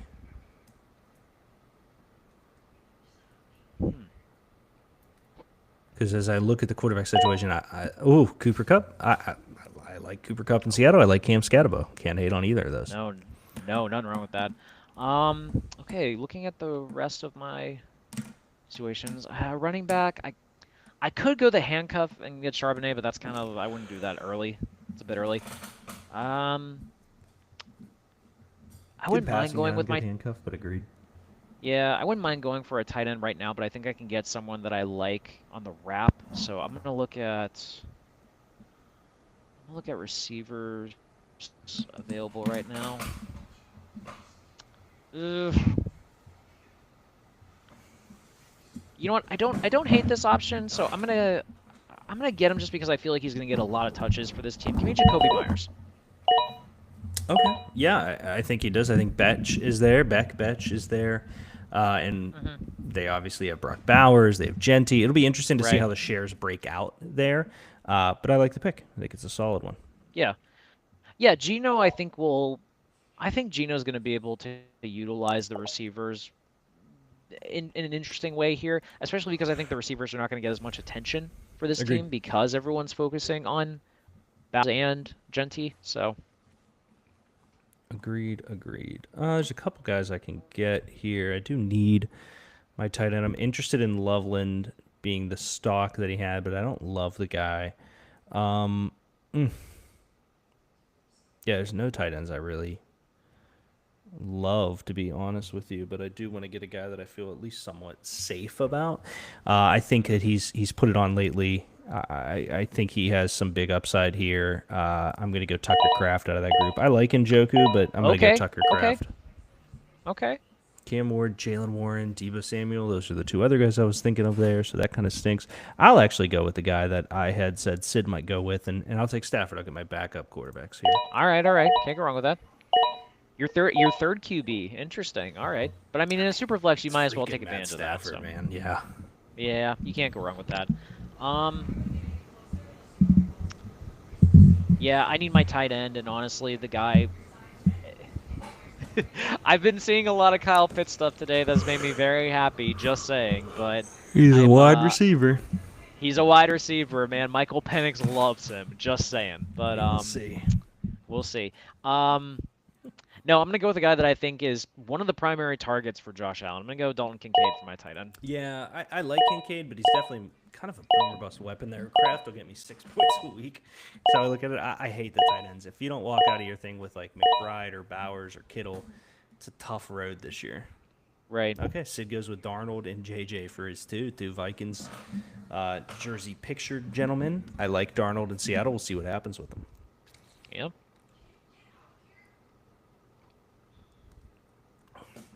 Yeah, I was just kinda praying looking at that Stephon Diggs was going to fall there. I don't know why his ADP is so low. I understand there goes, for Sid. His ADP is so low. I love the guy. I mean, you get a veteran wide receiver with a young quarterback, again, standing in there, as I was mentioning it before, reminiscent of that Cam Newton, Steve Smith, where you have a really solid route runner paired with a guy who has great legs in Drake May. I was gonna say he's starting the year on the. Is he starting the year on like the pup or something? He's got to be, right? I believe so. Yeah. Maybe there's like some Training camp. Oh no, he's on trepidation with that. practice. No physical restrictions for Diggs' knee during Wednesday's opening training camp. He's bouncing back from an ACL tear he suffered in Week 8 of last season. So yeah, Ah, okay. makes total sense. But he's also that's still probably Stephon Diggs, even at 31. Okay, just looking at. Yeah, you know what? I'm gonna continue. I'm gonna add more to my running back depth and a guy that I know is gonna get a lot of work for this team. Give me Ramondre Stevenson. Yeah, I mean he'll start the year as the guy. I think Trevion Henderson is gonna take over. But at what point do you Right. take over? Jordan Mason goes, which screw Team 7. That stinks. But now I can just have a little fun. Tajay's not bad. Jaden Blue's great handcuff. Tayshol. Yeah, let's go with him. Bashal Tootin. Obviously, the fumbling is a concern there, but you don't draft a guy there. I mean, Liam Cohen. I think there's a huge role for the speedster in Jacksonville, so we'll see there. And then looking at the wide receivers, I do like Trey Harris as much as I did put him at that my bust category position, which You know, did? do you feel bad? Wow, how the mighty No. have fallen with Michael Pittman there. That's kind of sad to see. Yeah, let's go with this guy. I think that the buzz around town is that it's not going to be Stephon Diggs. It's going to be Kyle Williams to be the Yeah. guy. So we'll see. Yeah, I've heard that too. It is interesting that Williams is getting so much of the love So lately, much whereas love. like he was a very late like riser. Well, he's in terms an of, amazing speedster at terms of the Washington draft. State, and I think people like the upside. Upside needs to hit for it to matter, but the upside's there. Yeah. I'm gonna take him as my backup quarterback because I actually do think he's gonna have a very good year based off of how he finished last year. Give me Bryce Young here. Why not?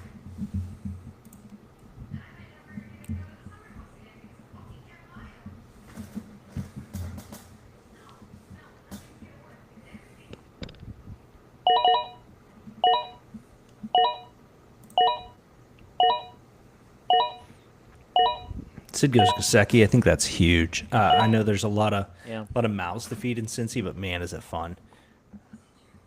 Oh yeah, we're doing kickers and You- defense this time. Oh man. We are gonna do kickers and defenses. All right, fine. I am. Okay.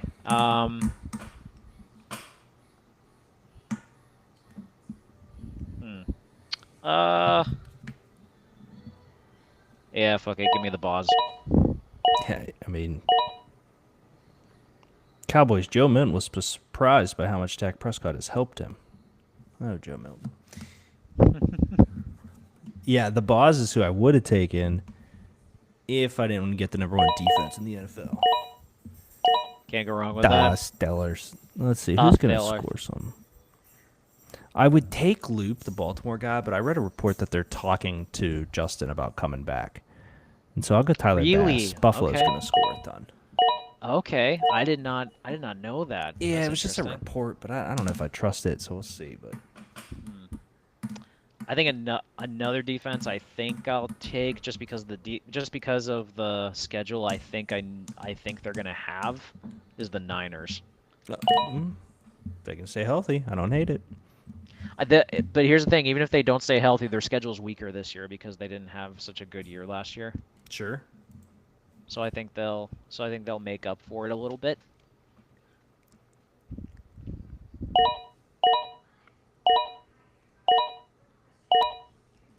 Now we're getting the kicker and the defense running. Okay. Sid went with the Ravens, that backstabber.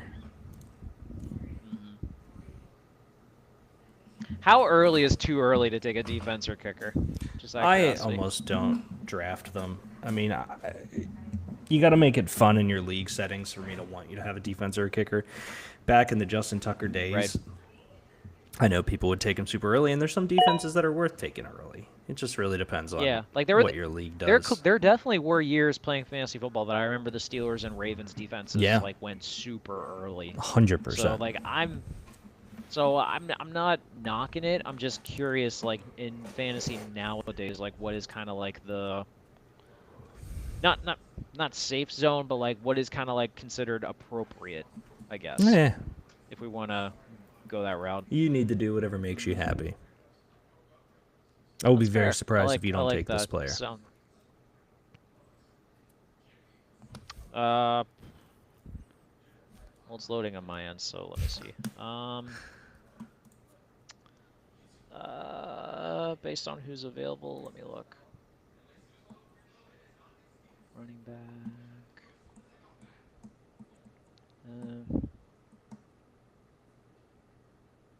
Who's? Sorry, my computer's a bit slow. You're good. You got about a minute left.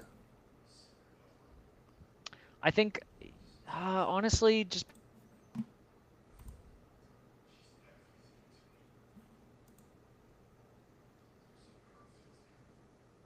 You left. Focus on the draft, Greg. Oh, wow. Okay. Ugh. Did you auto? Oh, Jalen McMillan, just while Greg finds his way back here, the reason out. They take Emeka Egbuka. I like Jalen Millen. He had a great year last year. He finished the season. His last 5-game stretch was unbelievable. But they pay Chris Godwin despite that massive injury. And so Godwin still looks to be some version of the guy on their team. And Mike Evans is the guy. So Mike Evans with an ADP of around late 3rd round.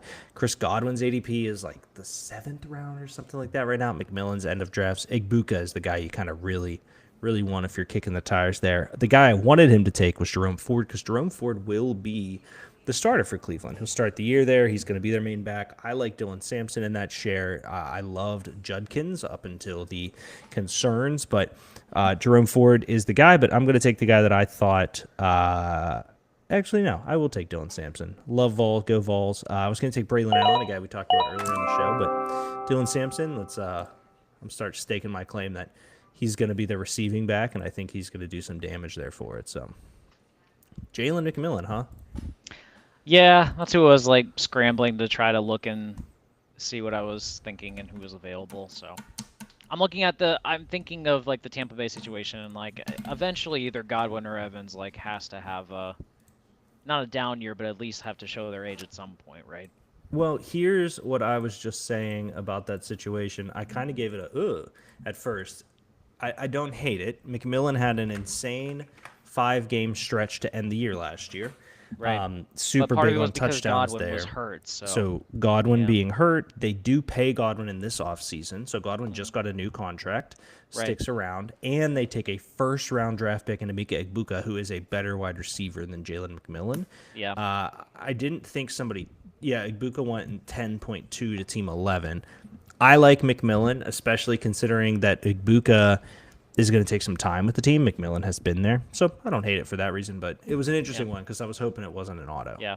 I had a feeling you were going to take Dylan Sampson, but I was like, I had Braylon Allen and Jerome Ford were the two other guys I talked about. Oh, really? I thought you were taking Jerome Ford because he is the starter. He is the starter, that's fair. And I mean, we don't know what's going to happen with that running back situation. Like, No Yeah. idea. Cool. no idea. Ladies and gentlemen, thank you for tuning in. Sid being a part of it. We will see you guys, I believe, same time next week. Yes, If same it was good. time. You'll still be same- at that house for the next I will still be at- 17 shows. I will still be at this house next week. Yes, well, fortunately, yeah. I get to hang They out do with the look like dogs, so they have a nice little basement set up though. This is where I work. Like where I'm sitting right now is where I work during the day. So it's not a bad setup actually. So, Yeah, I was gonna say it seems like a good little man basement area type thing. yeah, it's a weird amalgamation of like a guest bed, there's like a bar on the side that's like just piled with like food from Costco that like hasn't been sorted yet, and then there's like there's like a bunch of children play stuff around here too. Yeah. So it's a weird mishmash and stuff. But yeah, my friend works down here as well, so it's nice. You know, I can't There you go. complain. Yeah. Good, no complaining. All right, we will see you guys next week. Bye.